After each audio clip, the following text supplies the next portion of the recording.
my name is Tong. Began as a public school teacher about maybe, I think almost 20 years ago. When I first began over here, I was actually deeply inspired by my own tutor who actually did a lot in my own life to actually help me, I guess, turn things around. And what happened over here is I found myself in a space where I now currently run social enterprises. And what they are is that they are businesses set up to tackle social problems. So what I'm going to do over here is I'm going to start off with the idea of what we mean by complexity, right? And what is happening in the world today, right? I'll start off with a story I think that deeply impacted me, maybe just 2 years ago. So it's not her real name, but I met Madame Hadisla about maybe 2 years ago. And what happened was that in meeting with her, what she was trying to do was trying to find a way where she could get her children to school, right? She had 5 children altogether. Right? And what happened over here was that within the 5 children, the oldest one was 12, right? Youngest one itself was, I think, 5. And of those particular 5 children over here, none of them actually went to school ever, right? What they did itself is that they spent time playing cat and mouse with the social worker, right? And what will happen over here is that the social worker will come in the morning, right, and begin to go over and says, okay, I think you need to get to school. So come to the door, knock on the door, right? And what happens is that the social worker will hear a giggle. Right. So somewhere on top of the staircase, right, where they were living, these children will be over there and they'll be giggling, waiting for the social worker. Once the social worker sees them, she'll turn around and then they'll start to play cat and mouse. And they'll run up and down the block, right? And the social worker is trying to get them to go over to school. Madame Hazliza found it very difficult to get the kids to school because her second youngest child, right, had pneumonia, right? And what happened over here was that on and off, and the immunity was just really very low. So what happened over here was that she found that during the whole period, right, she couldn't actually really get those children regularly to school because she was always taking care of this particular child there. So what happened was that she was in a fix, right? And she met me because her husband, who was the sole breadwinner of this entire family at the point in time, also got cancer, right? And when he got cancer over here, it was already a 3rd degree, right? He was a smoker, he was a factory operator. And she said over here that I have to take care of him, right? And I have to begin to somehow get a job. Right? So we said, yeah, sure. And we basically surveyed her, found out what her skills were, and we found that actually she was a very gifted seamstress, right there. So the community went out, right, and we then began to search. And it took us 3.5 weeks before we found a job that was literally 1 kilometer of her own home, right? So her job couldn't be any further than that simply because she has to stay very close to her children, right there. So we found this place. We were actually really quite happy. We thought, okay, we're going to make a difference in this person's life. And on the Monday where she was supposed to report for work, right, what happened is that she didn't turn up. And we had no idea why. So we went basically into the house, trying to find her, and basically she was missing, and the children were missing. And it turned out actually that Madame Haziza was in hospital, right? And when she was in hospital, what had happened was that somebody had taken a beer bottle, and they basically cut open her entire right hand from here to here to here to here, right, and basically shredded it. So she was in basically hospital. Her operation cost $62,000, right? An operation which there's no way she could have paid for, right? And when we asked the facts as to what was going on, and she said that my husband did this to me, right? And he is really a very good husband. And we said, what do you mean by that? And he said, my husband helped me keep my integrity, right? Because what happened is when we got married, I promised that I would stay home and I would take care of the children, right? And when basically he got cancer, right, and I volunteered myself to go and get a job, right, obviously I'm not fulfilling my promise. I'm not staying at home to take care of the children. So this particular man basically helped her keep her promise, right, and felt itself that if you feel so torn, then I'll take this beer bottle and I'll cut open your hand. And what happened over here is that she refused to press charges because she genuinely believed over here that he was a very good husband. Right? This is my first foray or experience, right, with complexity. Because the thing about this issue is that if you really start looking at it, it's actually a very difficult issue to somehow begin to solve, right? Because where exactly do you begin to start? It's not just a case of cultural values. It's a case itself of personal values and personal beliefs, right? And a case itself of actually that every member, every stakeholder, every person itself was trying to help this family we didn't know where to begin to start, right? So it wasn't just about finding jobs, right? But this particular family that we met, and the more I began to get into it, the more I realized that actually this was not an isolated case. The more I began to work with the poorest people within Singapore, the more I felt that, wow, right, this is something where I have a hunch as to where to start, but I'm not really sure that if I did something, right, it actually would somehow make a difference. And then we began to understand, right, the difference between what we mean by complicated and complexity. See, complicated is the issue where if you begin to take, say, a car key, right? And this is an important metaphor. Take a car key, put it in the car, and you turn on the car engine. And then the car engine, vroom, right? Then we know that action A leads to outcome Z. And it just happens that particular way, right? And if it works well, we actually don't notice that inside there's a very complicated mechanism, right? If, however, I put in the car key, and it doesn't move at all, then we know that something is wrong. But if I were to fix it, I wouldn't know how to fix it because it's very complicated. But thankfully, somebody itself who's an expert knows how to fix it because they know that A leads to B, and B leads to C, and C leads to D, and D leads to E, right? And if I just keep testing it, I just have to find out where along that particular chain does it somehow break down. If I fix that point, it's done. So experts can fix complicated issues, right? Complexity looks like this. I put in the car key, I go, and then it starts to rain. And I go, that's so strange. And I turn off the engine, and then it stops raining. And then I turn on the engine, and it starts raining again. And I'm going, holy crap. What's going on there? So we know that action A leads to outcome Z, but we have no idea what leads to what and how to even start it or stop it. That's complexity. We now live in a complex world.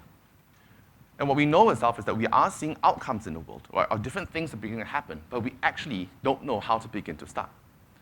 So the problem itself with complexity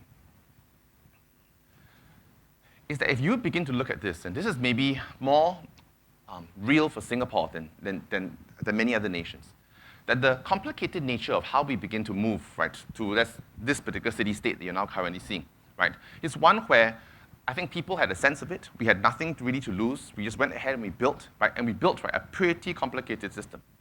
Unfortunately, the issues that Singapore is now currently struggling with, right, and perhaps over the next 20 years to 30 years, primarily in terms of your generation, have become genuinely complex.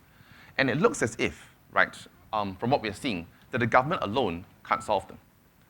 An issue itself, like Madam Haziza's issue, right, is not a government problem.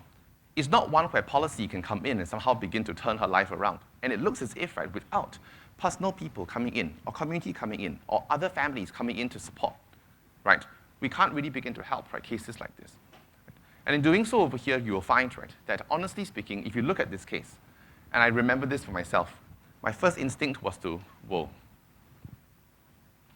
this is really quite a bit, right? And in that quite a bit over here, my immediate instinct is either apathy, indifference, cynicism, or just simply a shrug of the shoulders and go, that's the way life is. And what we find over here is that within complexity, it opens up a very tough challenge. And the challenge is whether or not, right, not just whether the government can solve this, but whether people are willing to come together and say complexity involves multiple parties, right, to talk, to collaborate, and to find solutions for these problems. So I didn't say that complexity creates opportunity. I say it necessitates it. Because sooner or later, these issues will start affecting you.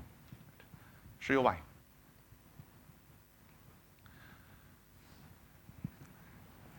There was a case where, in the span of this work, right, as it began to move, and it was interesting because he was a 10-year-old boy.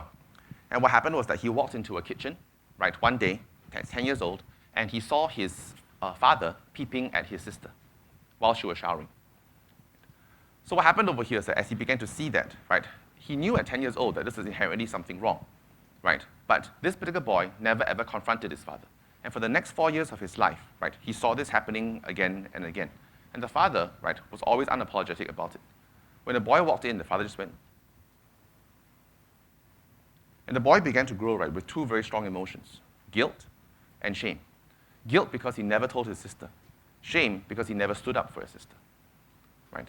And in doing this over here, he began to look, go through this, and deep emotional problems began to happen for him. And secondary too, when he was in school, he began to have problems with authority. Didn't listen to teachers, right? Began to have a very bad temper, right? And what happens over here is the teachers were always saying, oh my God, what a disrespectful boy, right? He got into discipline issues, one after another, and by Sec 3, he had dropped out of school. He got into his first drug problem, right, shortly itself at the end of 15, right? And he got into jail the following year. And what happened to this particular boy is that because of his young age, right, he was given 1.5 years, right, in the boys' town. And in doing so over here, and this is where the stat is, right? When this boy comes out from Boys Town, after basically he's finished that situation, right, that period, right, within Boys Town, it looks as if by stats, he will be in jail again within 3 years' time, because the emotional issues or the family issues were never really solved, right? And when he goes back in, this is what will happen. He will be in jail for a drug-related problem for 15 years. And in those 15 years, what's going to happen is that it will cost the state a certain amount of money. Singapore, because we actually have very, very low crime, comes to an issue where, therefore, we can use the prison systems as a means of rehabilitation, right? So there's very high education, there's insurance, right? There's basically people coming in to give education. And in doing these particular things, right, all that work, it costs every single inmate $120 per night to stay in jail. $120 a night. So if you multiply this, right, and let's calculate this over here. One single individual, right, $120 a night, 365 days, plus 15 times 15 years, right, will roughly take you into 67,000, right? You take this and you multiply it by the 500 cases. That's $430 million, right, over the span of 15 years. $430 million for 500 young children who will go into jail, and they'll be there for 15 years because of drug-related problems. And that, to the state, when they look at it, they think that's the issue that concerns all of us. Whether you care or you don't care, the issue itself is that the state does care. And because the state cares, that taxpayers' money is going to go in.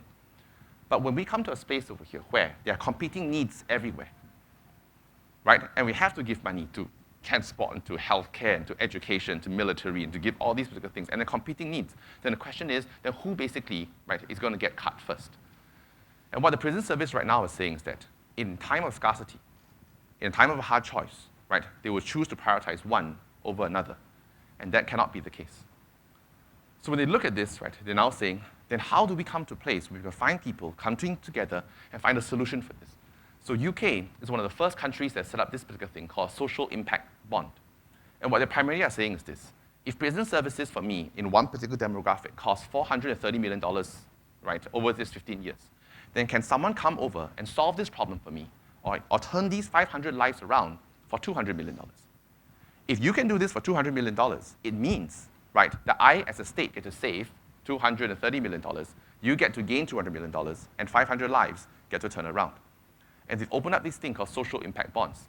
And they're primarily saying that as far as these social problems are concerned, right, and this is not just Singapore, this is global, every single city-state, right, is therefore incurring higher and higher social costs.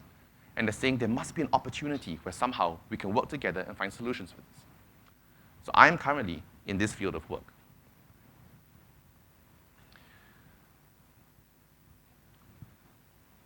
And the thing really is this. I never ever saw myself starting off this way. Much like many of you, I think I began in the Singapore education system, right? I grew up knowing myself that grades were important and that grades would therefore give me some sort of opportunity. But the thing about this over here is that when I began to do this, there's one thing that I had, maybe as a personality, right? I did care for people more than I should, right? And my mom would always say, 关你屁事. And she would say this all the time over here, right? And she would say, 哎呀，你别管那么多. And my mom was Taiwanese, right? And she grew up herself in a space where really it's all about survival, right? It's all about competition. And as long as you survive and you compete, right, generally you'll do fine, right? And she said over here that concern for other people was really, I don't know, not always the most convenient of things, right? And she would do so in a time where she felt, okay, you know, when we're stable and when we're wealthy, we're fine, you can give. But the time itself, right, when you're scarce, don't. Focus on what you need to do. And something just about that just didn't sit well. So I would spend my time volunteering, doing what I was doing over here. And what I began to realize, right, was a very interesting development. I suffered a lot. Sometimes in terms of every single individual, when it comes down to life, right, we hold certain visions for things. Sometimes your parents will know this, right? Sometimes you will hear this from either a mother or a father, and they'll say, I have a certain vision for a marriage. Wow, your father, I can't stand him. Why is he not like A, B, C? Why is this marriage not like? Why is this school not like? Right? Oh, I really wish this was. And we all hold this particular vision or an idea, you know, or a real longing to say, why can't the world be like this? And as long as basically, right, we have that vision and the reality itself is not there, then that space is what we call suffering. And people will hold that and go. So Everybody longs for that. Everybody longs for the day where our vision matches our reality. Right? But in doing so over here, holding that particular space, right, is something which is very challenging for a lot of people. Right? And the typical response to that is just simply saying, okay, let's just accept things as they are. Let's be cynical about it. Come on, all you people self will hold these visions. What are you, naive? This is the reality. But what cynicism does, or what apathy does, or what indifference does, is that it closes the gap between the vision and the reality. And it just says, this is the reality. So maybe it's part of my own foolishness. I became used to the suffering. I became used to it because I was just going, then maybe this is just a price to pay for us to care. Because if I look at Madame Hazel's life, right, that caused a lot of anxiety for me. It didn't need to, but it did, because I chose to care this way. And the vision of where we could see her family and the reality of where it was miles apart.